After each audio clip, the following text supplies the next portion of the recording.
جو اپنے ماں باپ کے کان میں کہیں میری شادی کر دو, میں شادی کے قابل ہو گیا ہوں. وہ مرد ہے, مرد جو ماں باپ کو شادی کے قابل ہو کر کہے کہ میری شادی کر دو.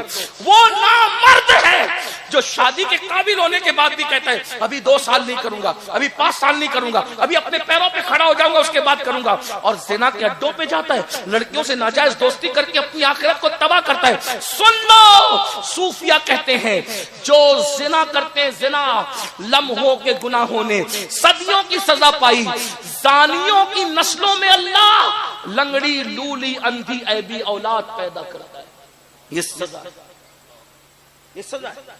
1% لوگ ہیں, 1% جن کو اللہ امتحان کے طور پر لنگڑی لولی اولاد دیتا ہے, باقی 99% لوگ وہ ہیں کہ جن کو اللہ زنا کی وجہ سے لنگڑی لولی اولاد اس لیے دیتا ہے لمحوں کے گناہوں نے صدیہ. اللہ غیور ہے, غیرت والا ہے. ان بطش ربک لشدید, تیرے رب کی پکڑ بڑی سخت ہے. ایک بات اور کہوں, ایک بات اور سن, جنہوں نے نکاح سے پہلے اپنے ہاتھوں سے اپنی جوانی کو ضائع کیا ہوتا ہے وہ شادی کے بعد جلدی سے باپ نہیں بنتے, بہت دیر سے بنتے. آج یہ لعنت بھی عام ہو رہی ہے, اور جہاں جاؤ لوگ کہتے ہیں دعا کرو 5 سال ہو گئے بچے. اب یہ نہیں کہ جن کو بچے نہیں سب ایسے ہی ہیں, یہ مت مراد لیجئے گا. اس لیے جہاں گناہ ہے وہاں فنا ہے, جہاں گناہ ہے وہاں فنا. اللہ کے بندو اس لیے گناہ سے پرہیز کرو. گناہ تباہی لاتا ہے, گناہ بربادی لاتا ہے. تو میں عرض یہ کر رہا تھا میرے بھائیوں, کیونکہ میرا وقت بھی ختم کے قریب ہو رہا ہے, ذرا توجہ کرے. اٹھ بیٹھ کرو گے تو کیا بات ہو, تھوڑا صبر کر لو میرے بھائی. جو کھڑے کھڑے رہنے دو, کھڑے ہو کے سن رہے سن لینے دو, جو بیٹھ کے سنے بیٹھ کے سنو, کوئی بات نہیں. ناراض مت ہوا.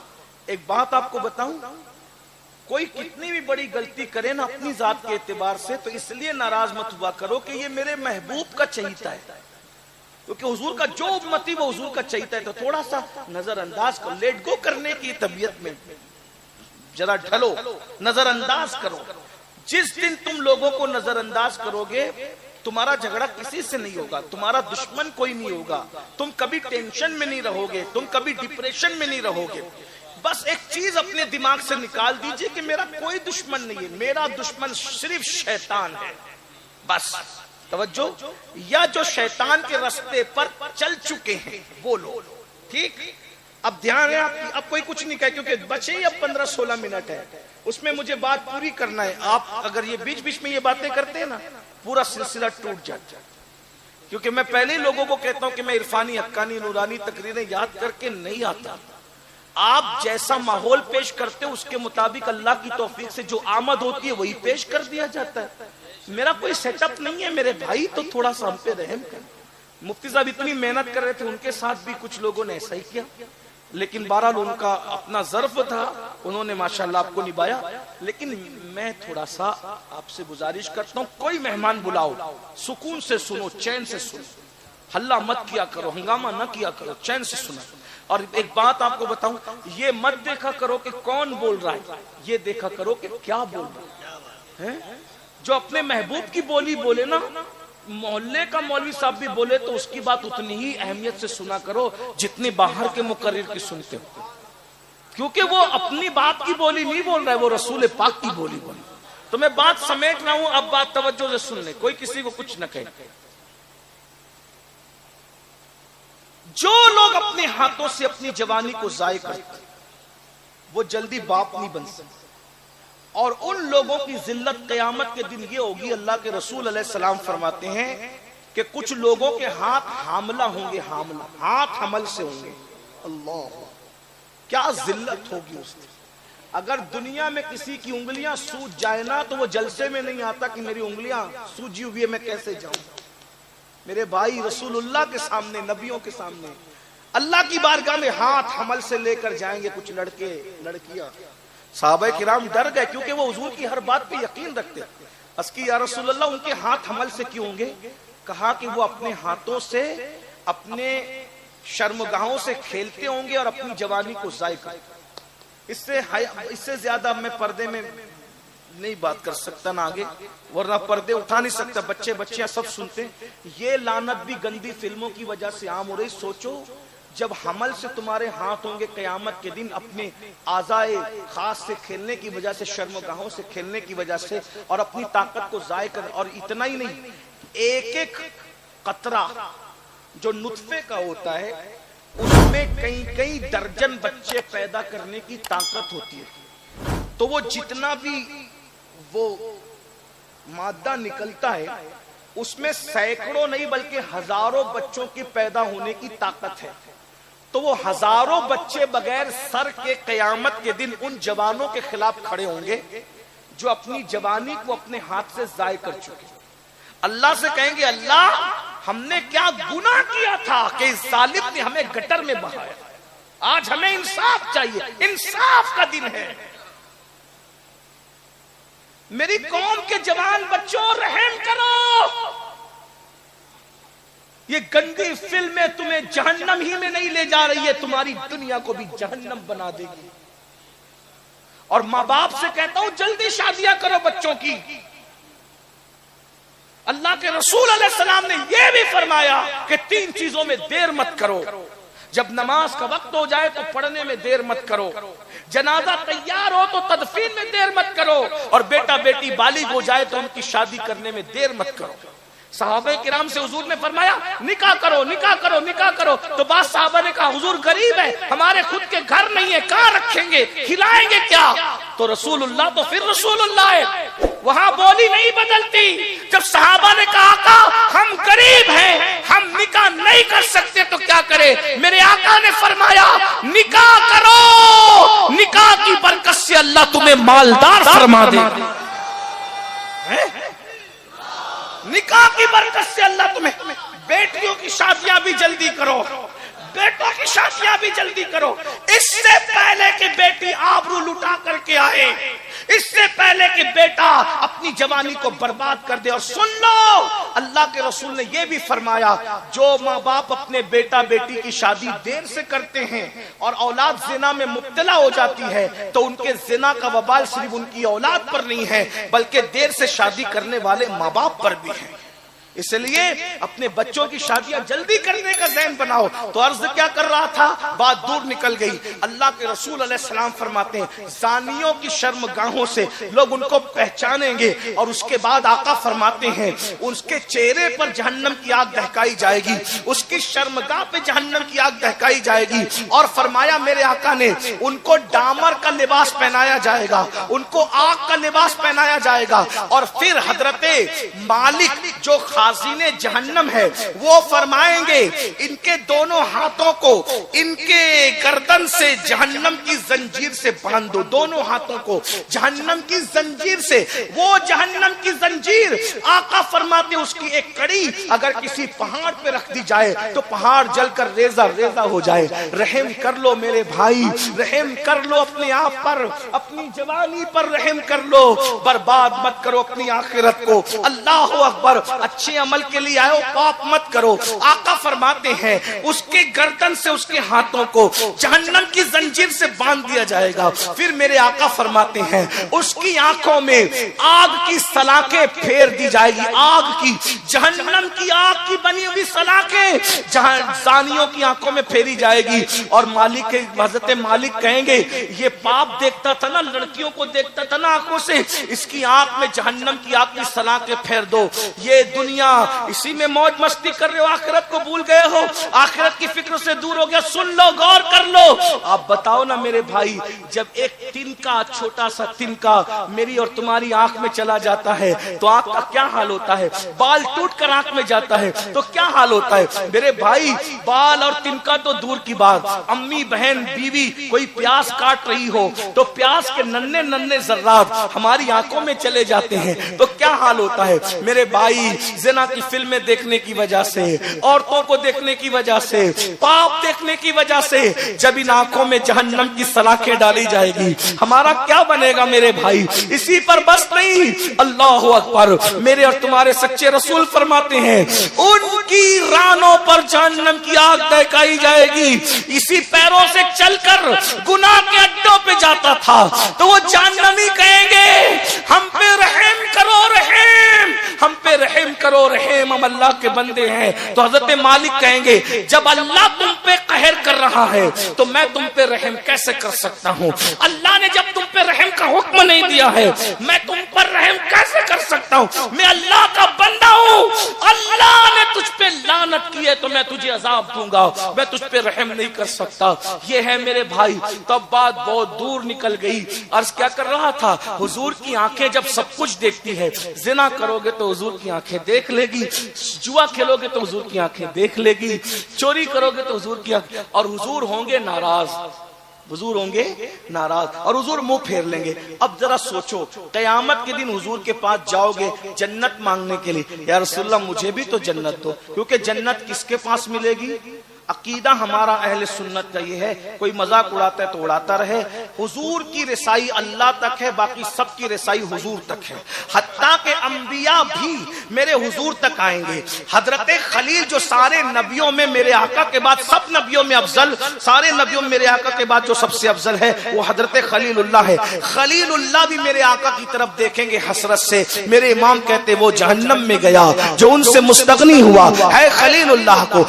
حاجت رسول اللہ کی جب جنت مانگنے خلیل اللہ حضور علیہ السلام کی بارگاہ میں اپنی بنانے خلیل اللہ پہنچیں گے تو مجھے اور آپ کو نہیں پہنچنا. اب بتاؤ زنا کیا، پاپ کیا، چوری کی، جرم کیا اور حضور نے ناراض ہو کے چہرہ پھیر لیا تو حضور نے کہا او منافق، او غدار، اللہ نہ کرے، اللہ نہ کرے. رحمت للعالمین کی رحمت سے ایسی امید نہیں ہے، لیکن ان کی غیرت بڑی نازک ہے. جگر نے کہا تھا اس امت یاسی سے نہ منہ پھیر خدایا، نازک ہے بہت غیرت سلطان مدینہ. میرے بھائی سوچ ذرا غور کر، حضور نے چہرہ پھیر لیا تو تیرا کیا بنے گا، تیرا کیا انجام ہوگا؟ اس لیے میرے بھائی آج توبہ کر، آج مدد مانگ، حضور کو راضی کر لے، حضور کو راضی کر لے. تو میں بات جہاں سے شروع کیا تھا ٹائم ختم ہو وہیں پہ بات ختم کرتا ہوں. میں کیا عرض کر رہا تھا؟ حضور کے چہرے جیسا کسی کا چہرہ نہیں، حضور کی آنکھیں جیسے کسی کی آنکھیں نہیں، حضور کے بولنے جیسا کسی کا بولنا نہیں، حضور کے دیکھنے جیسا کسی کا دیکھنا نہیں، حضور کے چلنے جیسا کسی کا چلنا نہیں، حضور کی ادائیں جیسی کسی کی ادائیں نہیں. تو حضور جیسا کوئی نہیں، تب حضور کی دعا جیسی کسی کی، یہی بات شروع ہوئی تھی، یہی پہ بات ختم کر رہا ہوں. حضور کی دعا جیسی نہ پیران پیر کی دعا ہے، حضور کی دعا جیسے نہ حضرت موسیٰ کی دعا ہے. کیونکہ حضور کی دعا کیا ہے؟ سب کی دعائیں قبولیت تلاش کرتی ہے، سب کی دعائیں اجابت تلاش کرتی ہے، لیکن میرے نبی کی دعا کی شان ہے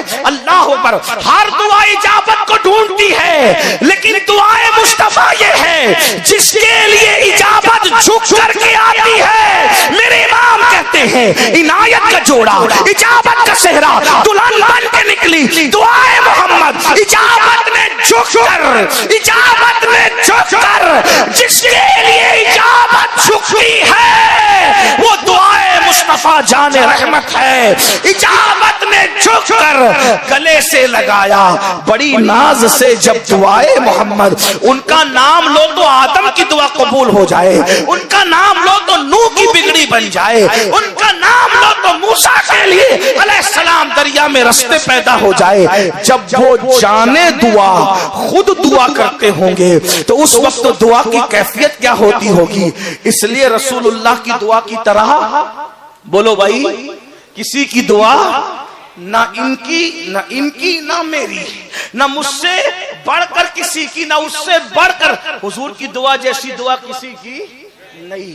لیکن ایک دعا ہے جس کو رسول اللہ نے اپنے کرم سے خود کسی کی اہمیت بتانے کے لیے، کسی کا وفادار بنانے کے لیے، کسی کی طرف جھکانے کے لیے ایک دعا کو اپنی دعا کے برابر کا درجہ دے دیا.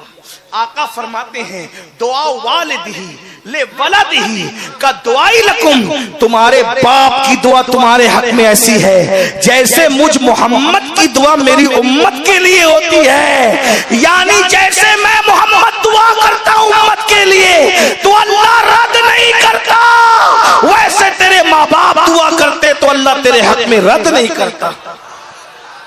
اب اتنا کہتا ہوں پیر کو گھر کیوں بلاتے ہو؟ پیر کو گھر کیوں بلا؟ بگڑی بن جائے، دعا سے مقدر سنور جائے. لیکن یہ بات میں کہہ کے جا رہا ہوں، دعا دو یا گالی دو مجھے کوئی فرق نہیں پڑتا، کیونکہ مجھے بھی مر کے اللہ کو منہ دکھانا ہے. بڑے سے بڑا پیر لا کر پیسوں میں تول دو، اگر وہ دعا کرے کوئی گارنٹی نہیں ہے کسی کے پاس کہ اس کی دعا قبول ہوگی. لیکن ماں باپ کی دعا کو رسول اللہ نے اپنی دعا کا درجہ دیا ہے. یہ دعا کریں گے تو دعا قبول ہوگی. پیر کو مت دو میں یہ نہیں کہتا، کیونکہ میں پیروں کا غدار نہیں ہوں. پیروں کو ضرور دو، لیکن پیر سے پہلے تیرا سب سے بڑا مرشد تیرے ماں باپ ہے. ان کو بھی تو ان کی ولادت پہ گفٹ دو، اپنی ولادت پہ گفٹ دو، ان کو بھی تو نذرانہ دو. اس لیے کہ میرے بھائی کوئی دعا کر دے، بگڑی بنے گی کہ نہیں بنے گی کوئی میٹر نہیں. لیکن اگر ماں باپ دعا کر دے، ضمانت نبی نے دی ہے، جنت تیرے گھر میں رکھی ہے، کامیابی تیرے گھر میں رکھی ہے، کامرانی تیرے گھر میں رکھی ہے. ان کی دعا لینے کی بجائے کتنوں کے پیچھے دوڑ رہا ہے، سب کے پیچھے دوڑ، لیکن پہلے ماں باپ کے پیچھے دوڑ. تو میں کیا کہہ رہا تھا؟ اللہ اکبر. کیا ماں بیمار ہو تو کہتا ہے تیری ماں نہیں، تیری ماں نہیں، تیری. یہ حال ہے. قیامت کی نشانیوں میں سے ایک نشانی آقا فرماتے ہیں دوستوں پہ خرچ کریں گے اور ماں باپ پہ خرچ کرنے میں دل تنگ کریں گے. یہ قیامت کی نشانیوں میں سے نشانی. میرے بھائیوں، اس لیے میری گزارش ہے، اچھا عمل کرنے آئے ہو، اچھا عمل کرنے آئے ہو، اچھا عمل کرو. اور مفتی صاحب نے بتایا، میں اسی کو میں ختم کرتے ہوئے کہتا ہوں کہ اچھا عمل کیا ہے بھائی؟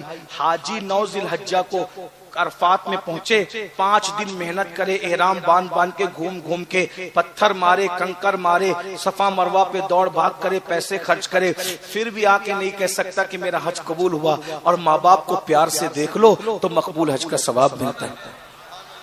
یہاں ایک بات میں مفتی صاحب کی بات میں ایک اضافہ کر دوں. وقت ہوتا تو یہ ضرور کہتے ہیں، جلسے میں یہ سن کے سب پلان بناتے ہیں اب گھر چلو، امی کو دیکھو، ابا کو دیکھو، کیا ملے گا؟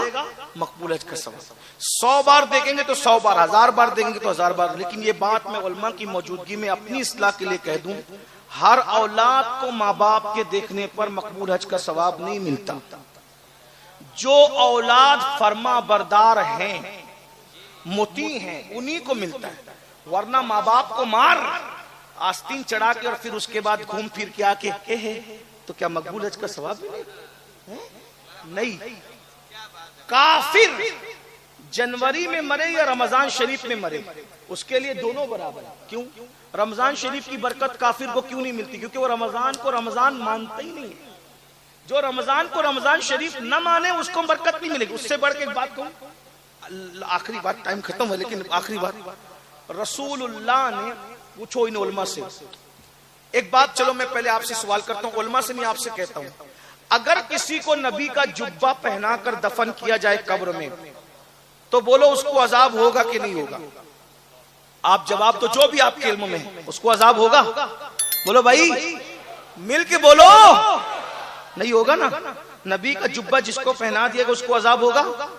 لیکن رسول اللہ نے ایک شخص کے بارے میں کہا، نبی پاک نے اپنا جبہ عبداللہ ابن ابی کو پہنایا اور اس کے منہ میں اپنا لعاب ڈالا اور اس کی جنازہ بھی حضور نے پڑھا. 3 چیزیں غور کرنا. جس کا جنازہ حضور پڑھا دے بولو بخشا جائے گا کہ نہیں بخشا جائے گا؟ بولو بھائی. ارے جنازے پہ نبی کا نام لے لو تو آدمی بخشا جاتا ہے. آنکھوں کا تارا نام محمد، دل کا اجالا نام محمد، صلی اللہ کا سہرا سجا کر دولہا بنایا نام محمد، پڑھتی درودے دوڑے گی اورے لاشا جو لے گا نام محمد، اور آنکھوں میں آ کے دل میں سما کے رنگت رچا جا نام محمد. پوچھے گا مولا لایا ہے کیا کیا؟ میں یہ کہوں گا نام محمد. اپنے جمیل رضوی کے دل میں آ جا سما جا نام محمد. نبی کا نام لے لو تو حورے بلائیں لینے لگے. جنازہ حضور نے پڑھایا، اپنا جبہ پہنایا، اپنا لعاب اس کے منہ میں ڈال دیا. لیکن آقا علیہ السلام نے صحابہ نے کہا حضور وہ تو منافق تھا. آقا نے فرمایا میرا جبہ اس کو کوئی فائدہ نہیں دے گا، میرا اس کا منہ میں لعاب ڈالنا اس کو کوئی فائدہ نہیں دے گا، میرا جنازہ پڑھنا اس کو فائدہ نہیں دے گا. کیوں؟ کیا نبی کا جنازہ پڑھنے میں پاور کم ہو گیا تھا؟ کیا نبی کے جبے کا پاور کم ہے؟ کیا رسول اللہ کے لعاب کا پاور ادھر سے کم نہیں ہوا تھا؟ اس نے نبی کے جبے کو کبھی نبی کا جبہ مانا ہی نہیں. تو جس نے نبی کے کو نبی نہیں مانا تو نبی کا جبہ اس کے لیے مفید نہیں ہوا. جس نے نبی کو نبی نہیں مانا، نبی کا لعاب اس کے لیے مفید نہیں ہوا۔ جس نے نبی کو نبی نہیں مانا، نبی کا جنازہ پڑھانا اس کے لیے مفید نہیں ہوا۔ کیوں؟ کیونکہ اس نے نبی کو نبی مانا ہی نہیں۔ جب مانا ہی نہیں تو اس کے لیے اس کو فائدہ نہیں پہنچا اس کو۔ اور اگر جو مان لے تو نبی کے غلاموں کی چوکھٹ پر، اصحاب کہف کی چوکھٹ پہ کتا بیٹھ گیا، کتا جنتی ہو گیا، اور اس کو جبے نے فائدہ نہیں دیا۔ تو کیوں؟ وہ کتا ادب سے وفاداری سے بیٹھا تھا، اس لیے کتے کو بیٹھنے نے فائدہ دیا، اور اس نے نبی کا انکار کیا، نبی کو نبی مانا نہیں تو اس کو فائدہ نہیں دیا۔ تو اب پتا چلا جو نبی کو نبی کا درجہ نہ دے، نبی کا جبہ اس کو فائدہ نہیں دیتا، نبی کا لعاب اس کو فائدہ نہیں دیتا، نبی کا جنازہ پڑھانا اس کو فائدہ نہیں دیتا، تو جو ماں باپ کو ماں باپ کا درجہ نہ دے، ماں باپ کو کبھی ماں باپ کا درجہ دیا ہے؟ ماں باپ کو کبھی ماں باپ کا درجہ کیا ہے؟ کیا ہے ماں باپ کا درجہ؟ ان کے سامنے آپ کندھے نہیں اٹھا سکتے، یہ اسلام میں ماں باپ کا درجہ۔ ان کو اف فلا تقل لہما اف، ان کو اوف نہیں کہہ سکتے۔ اوف کا مطلب میں نے بہت ڈھونڈنے کی کوشش کی تو مجھے جا کر کے تصوف کی اولین کتاب قوت القلوب میں اس کا مطلب ملا۔ اوف، اوف کا مطلب لوگوں نے الگ الگ بیان کیا، لیکن مجھے سب سے زیادہ جو اوف کا مطلب پسند آیا وہ یہ کہ عربی لوگ، عرب والے اوف، یہ قوت القلوب میں شیخ ابو طالب مکی لکھ رہے ہیں۔ یہ قوت القلوب وہ کتاب ہے جس کو بابا فرید نظام الدین اولیاء محبوب الہی کو درس دیتے تھے، داتا علی حجویری جیسے لوگ اس کا مطالعہ کرتے تھے، وہ قوت القلوب کتاب ہے۔ تو شیخ ابو طالب مکی فرماتے ہیں اللہ نے ماں باپ کے سامنے اف کہنے سے منع کیا۔ تو اف کا مطلب کیا ہے؟ تو عرب لوگ جب کسی کے ناخن کے نیچے میل جم جاتا تھا تو اس ناخن کے نیچے جمے ہوئے میل کو اف کہتے تھے۔ کیا کہتے تھے؟ اف کہ اب قرآن کہہ رہا ہے کہ ان کو اف مت کہو، مطلب کیا؟ ناخن کے نیچے جتنی میل جمتی ہے نا اتنی تکلیف بھی اپنے ماں باپ کو مت پہنچاؤ۔ یہ ہے ماں باپ کی اہمیت۔ وہ اگر کہہ دیں نقصان کرنے کے لیے اپنا نقصان کر لو، بس شریعت کے خلاف ان کی بات نہ ماننا۔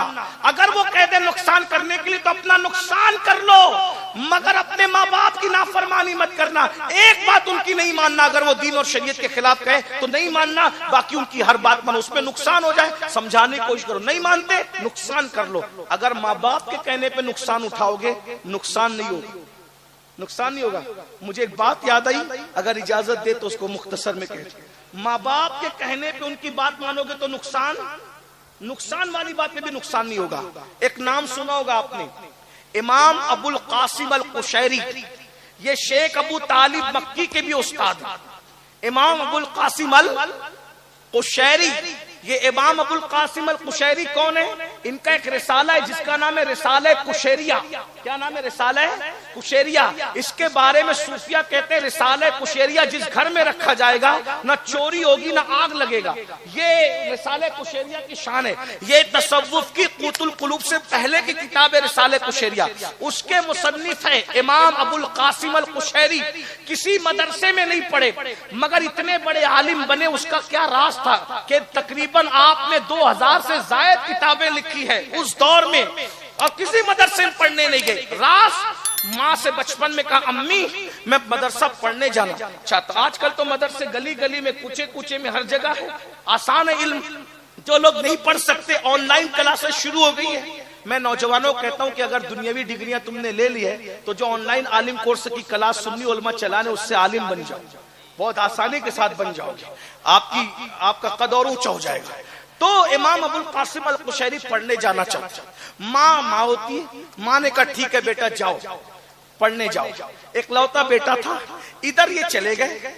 جانے کے بعد ادھر ماں نے رونا دھونا شروع کیا، اللہ میرا ایک لوتا بیٹا، اس کے بغیر میرا دل نہیں لگتا، وہ چلا گیا، اب بتا میں رہوں گی کیسے، اب میرا اللہ میرا بیٹا واپس کر دے۔ ادھر امام ابو القاسم القشیری کو حاجت لگی، استنجا کی۔ دوستوں سے کہا یار ذرا استنجا کر لوں۔ استنجا کرنے بیٹھے تو ایسا چھینٹا اڑا کہ آپ کے کپڑے پاخانے میں بھر گئے۔ تو دوستوں سے کہا کہ ابھی سفر بہت لمبا ہے، میں اپنے کپڑے کی گندگی دھونے کے لیے، بازو میں گھر ہے، گلی کوچے میں وہاں چلا جاتا ہوں. جیسے ہی گھر پہ پہنچے تو ماں رو کے کہہ رہی تھی میرا اکلوتا بیٹا مولا, میں اس کے بغیر رہ نہیں سکتی مولا, وہ میرا بیٹا واپس کر دے. بس جیسے ہی سنا چلا کے کہتے ماں اللہ نے تیری سن لی, تیرا بیٹا واپس آ گیا. ماں میں ان پڑھ رہوں گا لیکن تیری خوشی کو توڑ کر کے اب عالم بننے نہیں جاؤں گا. ماں نے سر پہ ہاتھ رکھ کے کہا میرے لال اللہ تجھے ان پڑھ رہنے نہیں دے گا, جا اللہ تجھے ایسا عالم بنائے گا کہ تیرے علم کی دھمک قیامت تک موجود رہے گی. پھر عالم بنے اور 2000 سے زائد کتاب لکھی. اب سنیے 2000 سے زائد کتاب لکھی اور وہ 2000 کتابیں چند کتابوں کو چھوڑ کر سب کو ایک پیٹی میں بند کیا اور پیٹی میں بند کر کے اپنے مرید سے کہا لے جا اور اس کو دریا میں ڈال. اب مرید علم کی قدر جاننے والا, جوہر کی قدر جوہری جانے, علم کی قدر اہل علم جانتے ہیں. اللہ اکبر. تو مرید نے سوچا 2000 کتابیں, اتنا عظیم علم, اتنا ادق علم, یہ دریا میں ڈال دوں. اس نے چھپا دیا پیٹی کتابوں کی. رسالے قشیریہ پڑھ کے دیکھو تو سمجھ میں آئے گا, جب قشیریہ رسالے میں ایک میں اتنا علم بھرا ہے تو 2000 میں کتنا علم ہوگا. خواجہ بندہ نواز گیسو دراز جیسے لوگوں نے اس کی شرح لکھی ہے, شیخ شہاب الدین عمر سروردی جیسے لوگوں نے اس کی شرح لکھی ہے. یہ رسالہ قشیریہ ہے, علم والے لوگ جانتے ہیں رسالہ قشیریہ کیا چیز ہے.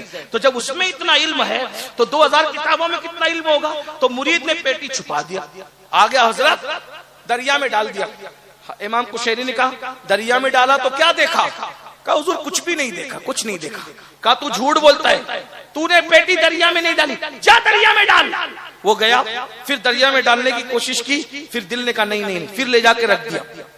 ڈالا ہے بیٹا دریا میں؟ جی حضور ڈال دیا دریا میں. کیا دیکھا؟ حضور کچھ نہیں دیکھا. جھوٹ بولتا ہے, تجھے کہہ رہا ہوں دریا میں ڈال, جا دریا میں ڈال. اب اس نے سوچا کہ یہ بار بار جان جاتے, پیٹی اٹھائی 2000 کتابوں کی دریا میں ڈال دیا.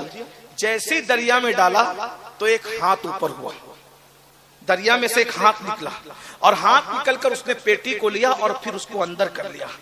تو اس وقت اس مرید نے کہا تجھے اللہ کی قسم دے کے کہتا ہوں بتا یہ ہاتھ کس کا ہاتھ ہے جس نے میرے مرشد کی کتابوں کو اپنے ہاتھ میں سنبھالا. تو آواز آئی یہ خضر کا ہاتھ ہے, یہ خضر کا ہاتھ ہے جس نے تیرے پیر کی کتابوں کو اپنے ہاتھ میں سنبھالا. کہا یہ کیوں ہاتھ میں سنبھالا؟ تو کہا تجھے نہیں پتا, جب قیامت قریب آئے گی تو کتابیں اتابیں سب ختم ہو جائے گی, ایک دور آئے گا سب مصنفوں کی لکھی ہوئی کتابیں ختم ہو جائے گی. اس وقت امت محمدیہ کو کتابوں کی جب ضرورت پڑے گی تو اس وقت دعا کی جائے گی اے اللہ امت محمدیہ کو اب کتابوں کی ضرورت ہے, یہ علم کہاں سے لائیں. تو اس وقت یہ جو میں امانت لے رہا ہوں اس دن خضر وہ امانت دریا سے پھر واپس کرے گا اور قشیری کی کتابیں پوری دنیا میں پڑھی جائے گی. تو اس وقت مرید نے کہا حضرت لکھنے والے اتنے بڑے بڑے, کسی کی محفوظ نہیں رہے گی, اس کی کیوں محفوظ رہے گی؟ کہا اس کو اس کی ماں کی دعا نے اس مقام پر پہنچا دیا, ماں کی دعا نے اس مقام پر پہنچا دیا. ماں کی خوشی کے لیے اس نے ان پڑھ رہنا گوارا کیا, اس لیے اللہ رب العزت کی بارگاہ میں اس کی ماں نے دعا کی کہ اللہ تجھے ان پڑھ رہنے نہیں دے گا, تجھے عالم بنائے گا اور تیرے علم کی دھمک قیامت تک رہے گی. یہ ماں کی دعا کی برکت ہے کہ کتاب لکھنے والوں کی کتابیں ختم ہو جائے گی. ماں کی دعا سے قشیری کی کتابیں قیامت کے قریب بھی لوگوں کی رہنمائی کرے گی. یہ ماں باپ کا مقام ہے میرے بھائیوں. اللہ توفیق دے. استغفر اللہ ربی من کل ذنب و اتوب الیہ.